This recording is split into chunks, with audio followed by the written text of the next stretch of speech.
Welcome back to Starships Steel. We just finished a game of Conan. We're going to talk about building some jungle huts and maybe drink a beer. So stay tuned.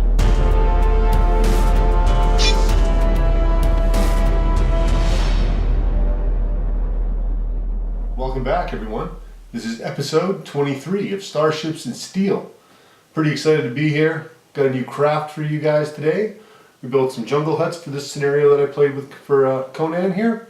I got a new beer, and I went by the dollar store and I picked up a couple new toys. So let's talk about the beer first. This is Dive Bomb. It's a porter. It is 5% alcohol. It says, like the unpredictable dive of the East Van Crow. Yeah, that's probably fair. This brown porter will shock your senses with an explosive bomb of flavor. Hidden behind the slight upfront hop bitterness is a deep roasted malt character with hints of caramel, toffee, chocolate, and nuts. Your taste buds will not be disappointed. This is a craft brewery called Powell Street in Vancouver, BC. Let's give this a shot. It smells pretty good. It smells chocolatey, actually.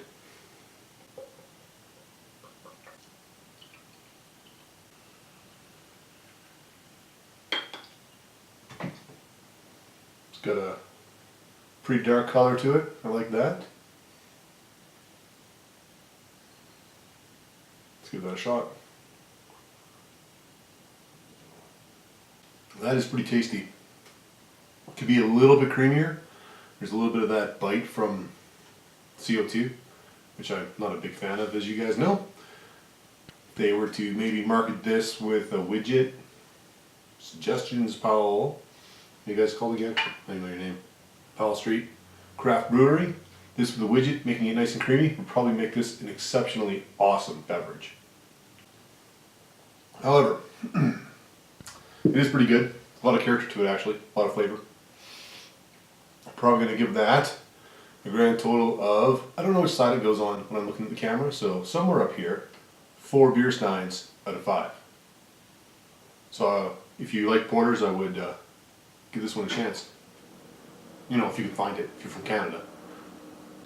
I went by the dollar store and I found a shark. He's pretty cool. I used him in the boat scenarios. Didn't attack the boat, but he definitely kept the players from trying to rescue guys that fell overboard and made them not want to fall overboard. So he's pretty cheap, like $1 maybe. It's just as is. It's pretty decent scale wise. He's a pretty big shark compared to a miniature here. So he's decent size. You could eat a guy if you wanted to. He's pretty cool. Not my best find though at the dollar store. I found another monster while I was there. You guys ready for this? Dun dun dun.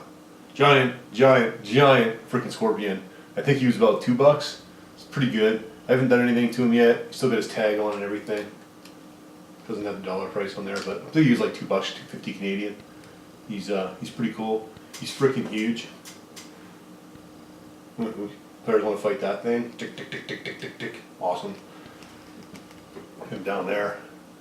Pretty happy with those 2 finds. Super happy with the scorpion. I suspect my dudes will end up in my players will end up in a desert now. I mean, they might have before, but I got a giant scorpion now. To be fair, on the island they're on right now, they could run into one of those things. And probably will. Yeah, one other thing to say. Let's look at the hut first and then we'll talk about that. So this is pretty simple. Foam core. Card. I kind of cheaped out on the base. I just used that graphics medium weight chipboard. It's a little bit too big for this stuff. For smaller stuff, smaller Skytrain, it works fine. I got a little bit of warpage on this. I may have been able to get away from that by doubling it up or gluing both sides. But I didn't, so whatever. So it looks okay. I got my cool lid, which is built from drink containers. Should have painted the inside black, but I didn't, and it doesn't matter that much. They look pretty cool huts. I like them quite a bit. I'll show you guys how to build those after I finish talking to you. I'm going to do another video pretty quick if it doesn't come out even before this video, probably come out after now that I said that, I got in the mail a giant brown box. In it is a lot of Conan stuff. So after this video, I'm going to do an unboxing video and call that episode 24, where I unbox the Wave 2 shipment from Monolith, which is the 3 expansions, Katai, Nordheim, and Stygia, as well as the campaign/art book. So stay tuned for that, or stick around for that. And if you really want to make sure you see that, because you're into Conan, I mean, if you're on my channel, there's a good chance you might be, subscribe. And like this video too. And then when I release it, you guys will get the notifications. If you really want notifications, apparently there's a little bell on the subscribe button, and they'll actually send you notifications. I just log into YouTube and see who's put what out, so that works too. Anyways, on to the craft room, and I will catch you guys later. Okay, so we're going to build the huts now. I'm going to get some dollar store foam cord. I'm going to take a guide to measure how high we want our walls to be for our huts. We're just going to use him to give us a rough outline. Then we'll measure that so we can follow that line across. It happens to be, in this case, 2 inches. So that's a pretty good distance. 2 inches. Okay, we're going to take our ruler and we're just going to draw a line across here to guide our cut. And we'll cut this off in the middle of our wall. Double check the measurement. Again, 2 inches, looking pretty good. You can follow this line all the way across. I didn't do that, but you're more than welcome to, and it's not a bad idea. Then get your knife, and again, I use a steel ruler for this if I had one handy, but I didn't, so I just did nice, slow cut for the first one, and then did more slow cuts for the second one to make sure I got my nice, crisp, clean cut. Don't do it too fast because you'll tear out the foam. Nice, slow cuts. Multiple cuts will give you a clean edge, which is what you want. Once you get that off like that, measure across, 10 inches. The foam core is 20 inches across. This will give us 2 sections of wall for each piece we cut off. Just use our mat to mark that up. Take the ruler, draw a guideline, take our knife, and cut that across and give us our 2 walls. Just like that. Once you've done that, peel back the paper. I've used a couple different kinds of foam core before. This is the actual ready board from Dollar Store, and the stuff I buy from my other dollar store peels off way easier. That being said, I've used stuff that peels off harder than this. It wasn't impossible. It's just not the easiest foam core I've ever used. So I just got my knife in a little bit to get back underneath that and pull it up a tiny bit. I only pull it off one side, so just get that off. You can use it to make some nice detail for your hut. Knife in there again. Pull that off. These are your piece. Still got some extra paper on there. Just keep working at it. It's not hard. Someone else mentioned that it's actually harder to get this paper off than it used to be. That might be the case here. I don't know. So we get that. We're going to mark top and bottom of the wall at 1/2 inch intervals, which will be our planking for our hut. Just get that all done. And we'll just use those to guide our knife when we want to cut the planks. Alright, all the way across. And we'll get our knife, and we'll just kind of use the entire length of the knife to line up against both points, and then cut down. You don't want to cut through the paper on the other side. You want to make nice shallow cuts, but a little bit deeper than normal, because we're going to use them to also help you bend the wall in a circle.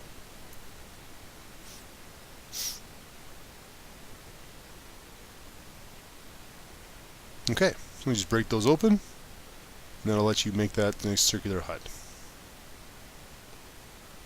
Perfect, just like that. So now we'll get out some polystyrene, XPS.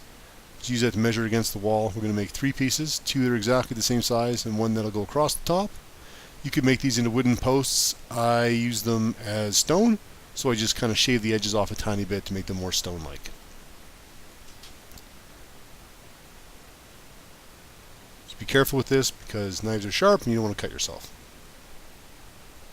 Take those edges off, make them a little bit rough looking. Maybe cut a couple little V-notches in there and make them look cracked. Whatever you want to do to make them look more like stone to you. Or again, you could use a wire brush to make them more look like wooden blocks.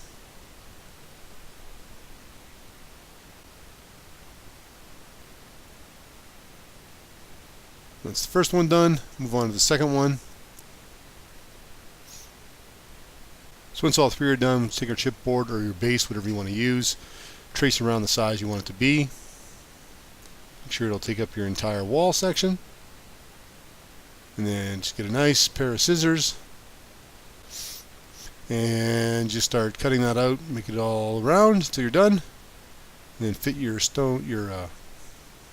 wooden walls on there. Make sure they fit. Looking pretty good. Alright, so now we're going to take our pen and we're going to do like we do in a lot of stuff and just trace those lines we cut. That'll give us a little bit more detail on those planks.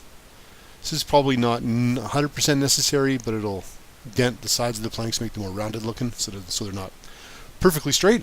And then we'll take our wire brush and just start making a wood grain. Just go across that whole thing.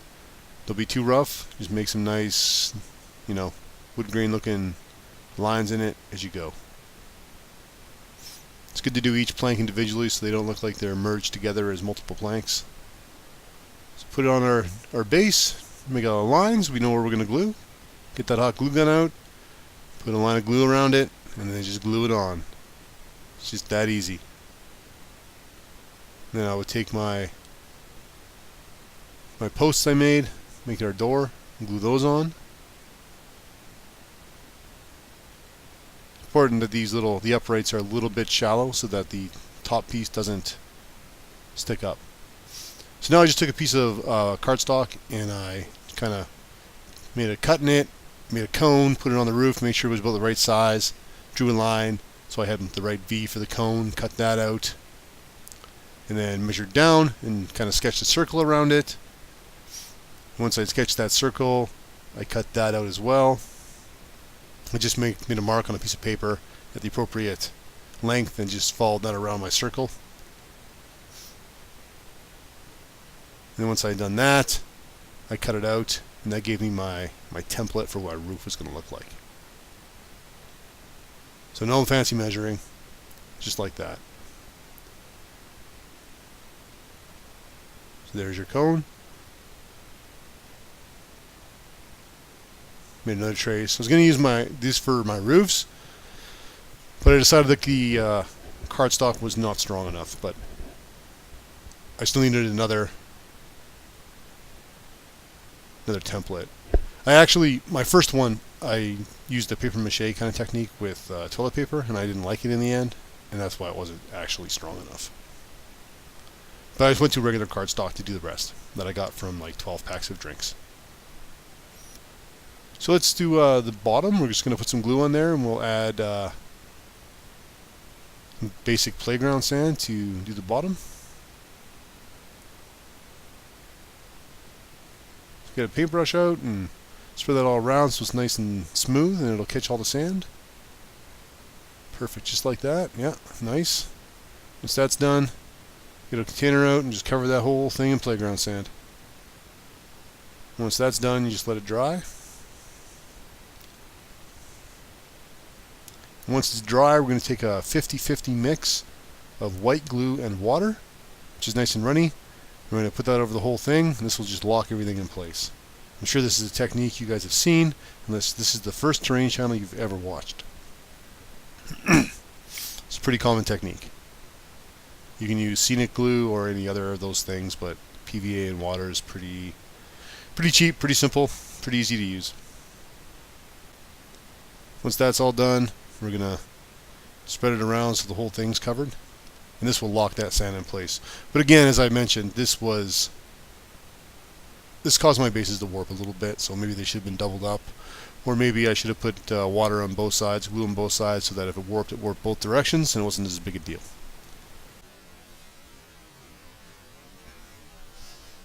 So these are hand towels that I got from the dollar store. They are brown. If they're brown, I don't have to paint them again. Perfect. So I just got them. They were like $3 for 2, and I got all 4 roofs out of 1 towel. So you just draw your little Pac-Man on there, cut them out like that. I would actually cut them a little bit bigger, especially around the length of them, so they fit over top of your cardboard better. And once you got that done, put some glue on your cardboard, spread that out. More is better. Get it all covered in glue nicely.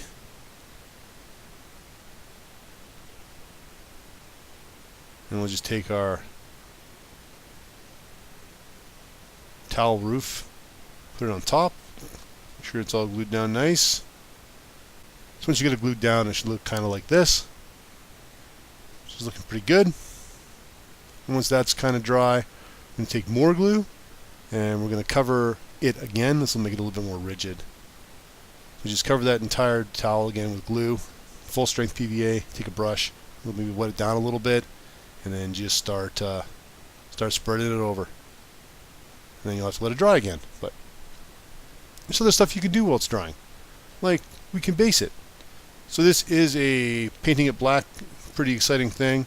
We're using a technique I haven't actually tried before, which is Black Magic Crafts base layer, which is black paint and Mod Podge. So we'll see if that's better. I mean, it's going to be one of those things where you can't really tell right away. It's supposed to make it more resilient. We'll give it a shot and see how that works. If you're unfamiliar with Black Magic Craft, you should go check out his channel.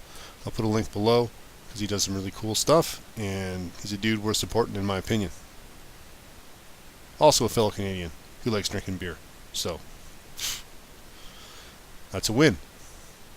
Getting that all painted up nice and black. We'll come back in and we can use that as our base coat as well. So there she is. Inside, outside, all painted nice and black. Ready to go on to the next step.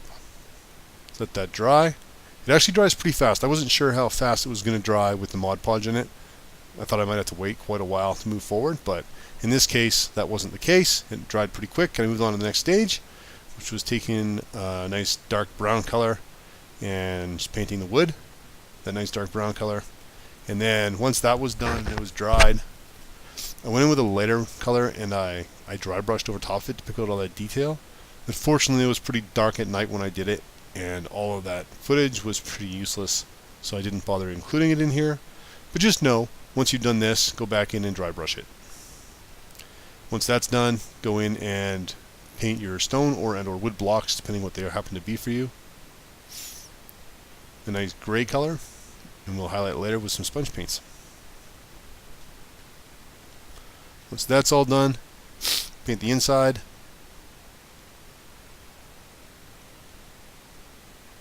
It's a nice full finished piece. And then we'll take some brown paint, different color brown paint used for the wood, and then paint the base up in a solid brown color. You could use whatever color you wanted here, but if you use green, you won't be able to use these in a winter climate. So I typically choose a neutral color so I can use them on grass, on snow, on deserts, on whatever I want. Once that's done, take a lighter brown color and just dry brush over that whole thing. And that'll pick up all the detail and make it look really cool.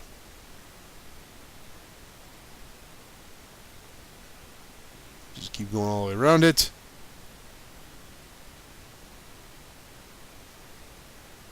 Do the inside. Your ground all looks the same.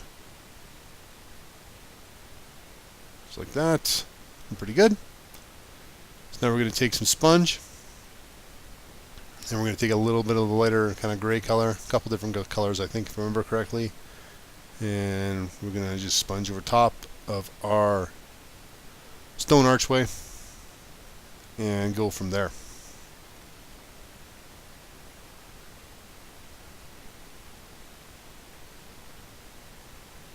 Get your sponge out, a bit of paint on there, a little bit of paint on there, 2 different colors, sponge it onto the paper towel, get most of it off, and then just go over top of your base gray color, like that, and then you're pretty much done.